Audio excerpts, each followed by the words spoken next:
Hey guys, Josh from TrailBuilt. Just wanted to take a few minutes to talk about a recent event that we went to that was hosted by the Wisconsin Coalition of Four-Wheel Drive Vehicles here in Wisconsin. We wanted to get together with them to see really what they're doing for the state of Wisconsin, and not only that, but what this particular event was all about.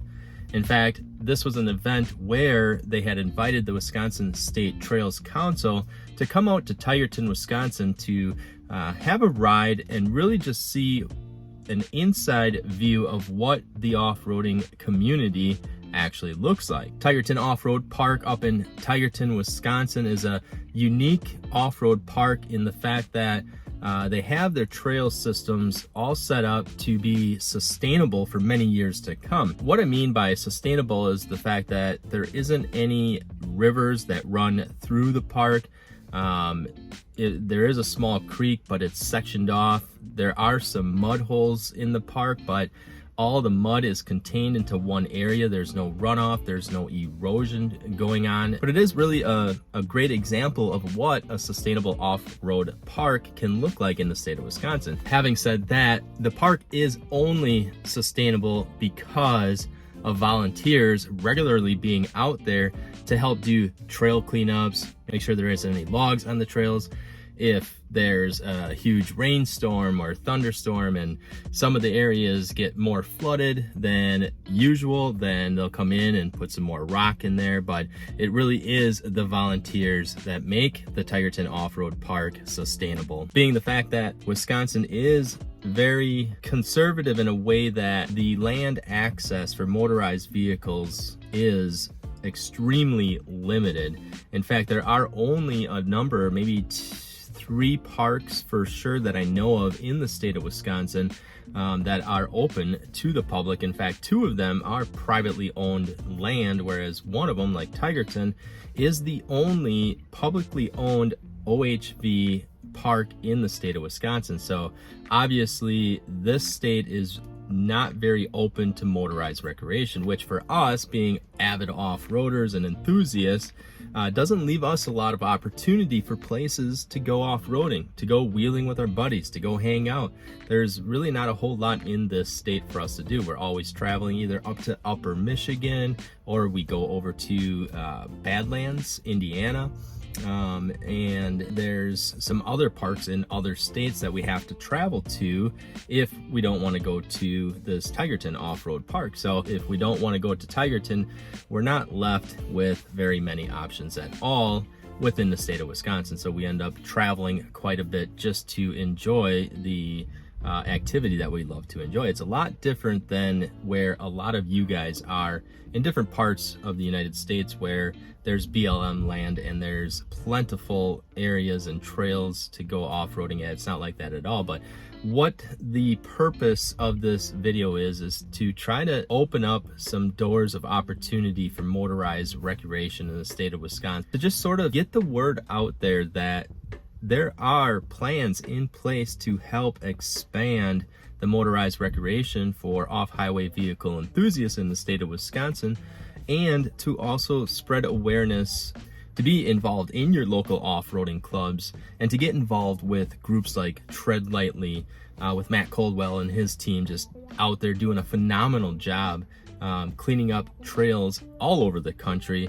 But groups like that to really prove to the state and the state management and the state land management groups that are more on the conservative side of not allowing recreational motorized vehicle land access, that we are responsible off-roaders, that we do go out there in order to help clean up trails. We do go out there in order to make sure that everybody's doing what they're supposed to be doing out on the trails, and they're not going off of the trail and causing a bunch of damage or littering or, you know, just being irresponsible off-roaders. And that's, you know, that's the problem, is that it's just like everything else. If one person does something bad, it's the whole group's fault, when it's not the case. It's really a tremendous group of individuals combined with off-highway vehicle groups and off-roading groups to make sure that these trails are accessible for generations to come, and we're not going to go in there and be irresponsible about it. We want to go into these trails and into these off-highway vehicle parks with the mentality that we're here to be responsible, enjoy the sport that we love to do, but we're not here just to tear everything up. So really the biggest thing that we can do, you know, as a community is to continue to be involved with off-road groups that are active in bigger groups like Tread Lightly, or, you know, even just their own state political backgrounds, where, you know, they're inviting groups like the State Trail Council on these rides to really prove to them and physically show them that, you know, we're out here being responsible about what we're doing. So really just, you know, if you're not involved already with a local area off-road club, or some sort of group that is active in participating in volunteer work, cleaning up trails or anything like that, make sure and find those groups. You know, jump on Facebook, jump on Google, try to check some forums and find those groups that are around you, that are close by, where you can become active, be involved, get out there, and, you know, let's all do our part in order to keep these trails open, to keep these off-highway vehicle recreational parks open to motorized vehicle use.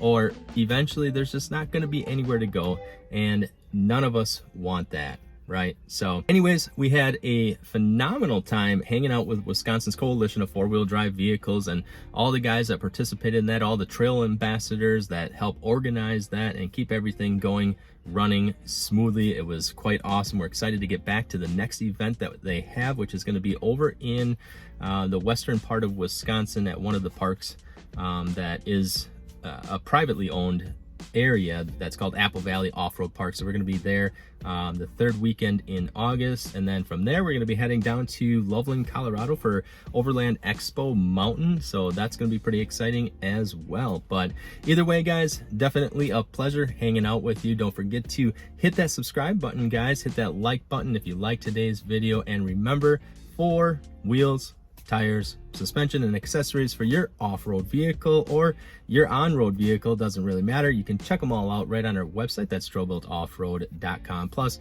we'll have a link in the description below. And guys, as always, we appreciate all of you for watching and all of your support.